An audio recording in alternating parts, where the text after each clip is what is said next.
Hi class, in this video I'll be talking about Chapter 7, which is Linear Programming. In Section 7.1 we covered graphing inequalities and shading the feasible region. 7.2 and 7.3 cover the steps involved in linear programming and applies the method to business situations. So let's look at how linear programming works. In this chart, we have three lines that are charted with the feasible region shaded. Notice that the lines are called constraints. These constraints could represent the maximum amount of time spent on making items. They could represent the maximum number of items that you are able to make, or with x is greater than 0, y is greater than 0, they represent that you can only have a positive number of items.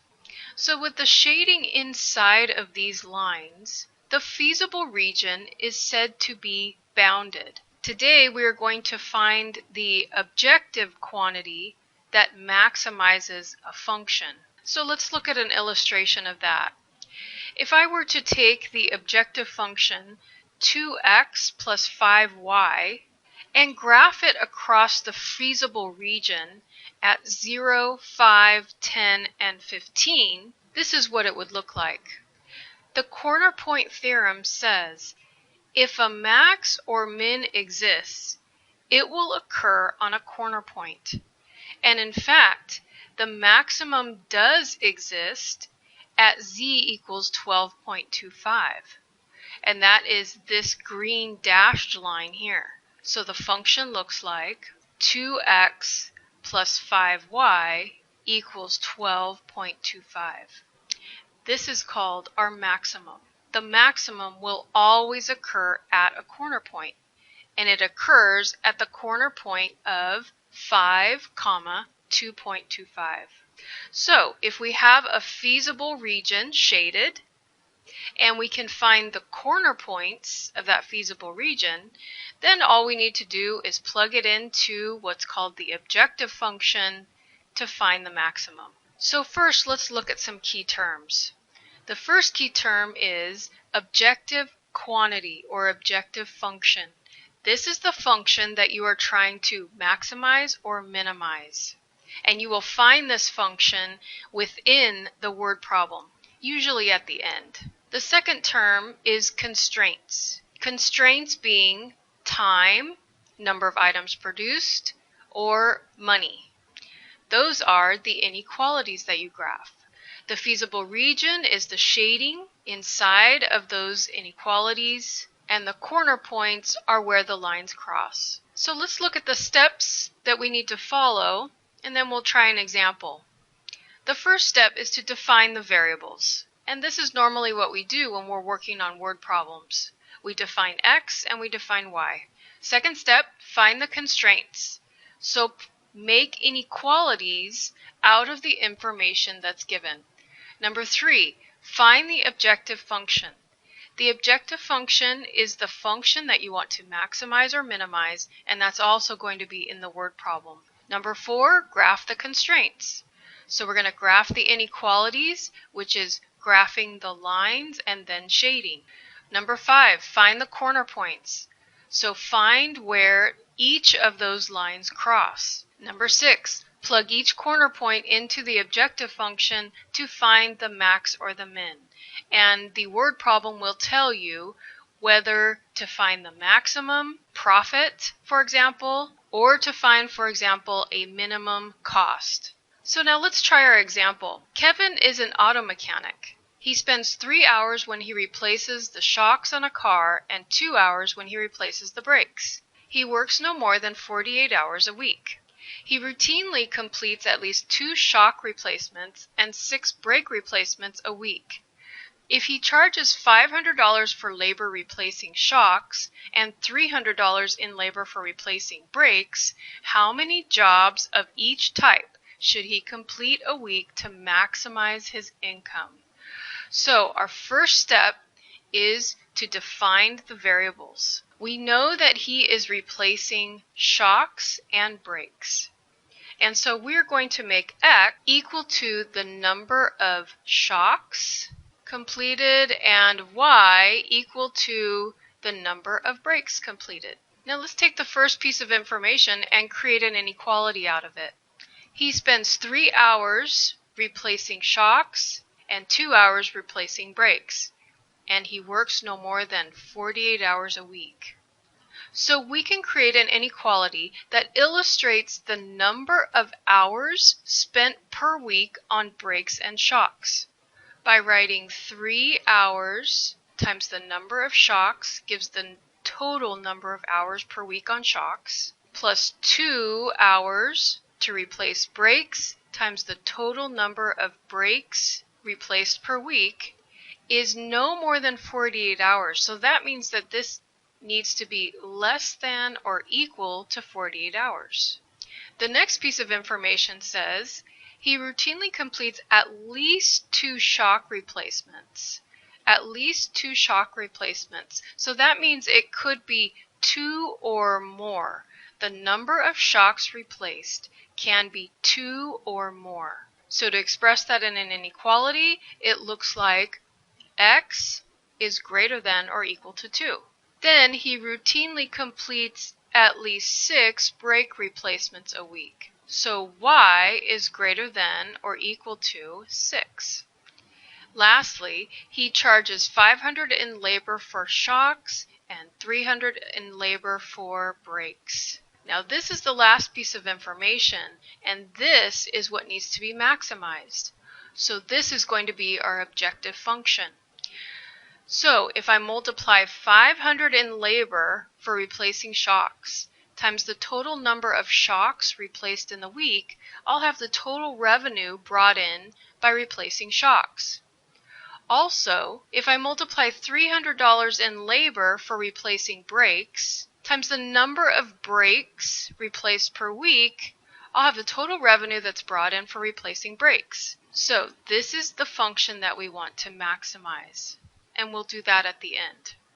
First, let's graph the inequalities, shade the feasible region, and then find the corner points. Then we'll plug those corner points into our objective function.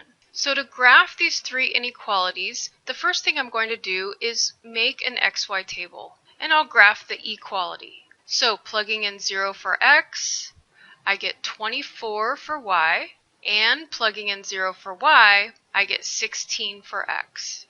Now I can see that 24 and 16 are pretty large numbers, so I'm going to graph these on an XY axis, making the hashtags 5 units apart. So 5, 10, 15, 20, let's make 25, and 5, 10, 15, 20, 25.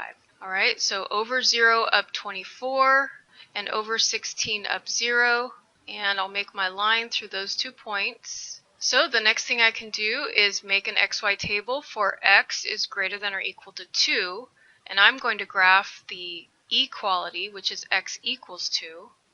So this means whatever Y is, X is always going to equal 2.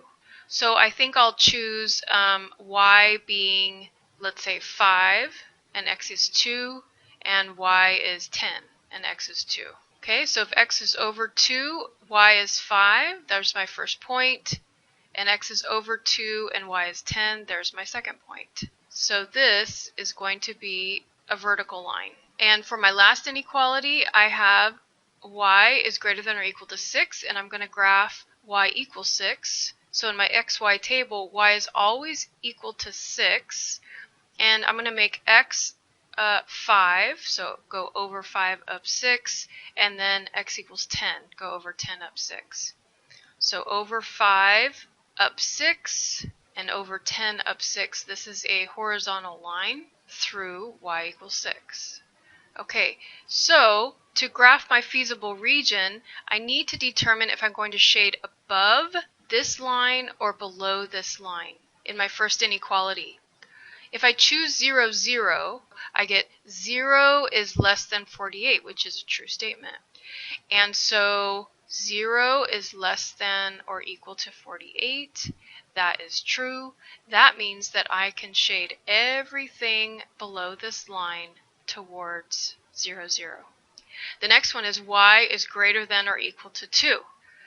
Now I don't have a point to plug in here, and so we just need to think about if x is greater than 2 and my vertical line represents x is equal to 2, I need to show everything greater than this on my x-axis.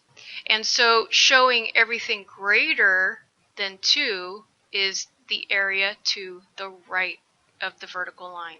Lastly, I have y is greater than or equal to 6, and my line y equals 6 is here, and so everything greater than 6 is above this line. And so you can see that the feasible region is where all three of these shadings cross, and in fact it's in this triangle. The corner points are where the lines cross. So I have 1, 2, 3 corner points to this feasible region.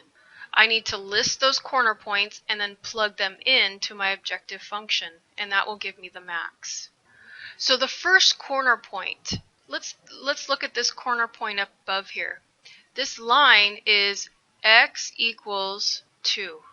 Now x equals 2, that means that this point is going to be 2 comma a number. I could find that y value by plugging 2 into the inequality for this line. So if I plug 2 in for x into 3x plus 2y equals 48, I get 6 plus 2y equals 48, 2y equals 42, or y equals 21. So this point here is 2 comma 21. Okay? So now let's look at this point right here, this corner point. I know that y is going to be equal to 6. So my x value I don't know, but y is going to be equal to 6. And I want to know where these two lines cross. So it's called the substitution method is what you're doing. You're going to plug 6 in for y into that inequality. So let's plug in 6 for y. So 2 times 6 is 12. Subtract 12 from both sides. I get 3x equals 36, or x equals 12. So this point is over 12 and up 6. Alright, so I have 2 corner points, and I need to find the last one, which is right here, where x equals 2 crosses with y equals 6. Now, this one is the easiest one to find because the point where the two cross is at 2 comma 6. So now my first corner point then is 2 comma 21. The second corner point is 12 comma 6. And my third corner point is 2 comma 6. So the last thing we're going to do is we're going to plug each of these corner points into the objective function to find the maximum income. To do that, we plug 2 in for x and 21 in for y first. So I have 500 times 2 plus 300 times 21. And I need to multiply first before I add. So that gives me an income of $7,300. Alright, so let's try the second corner point.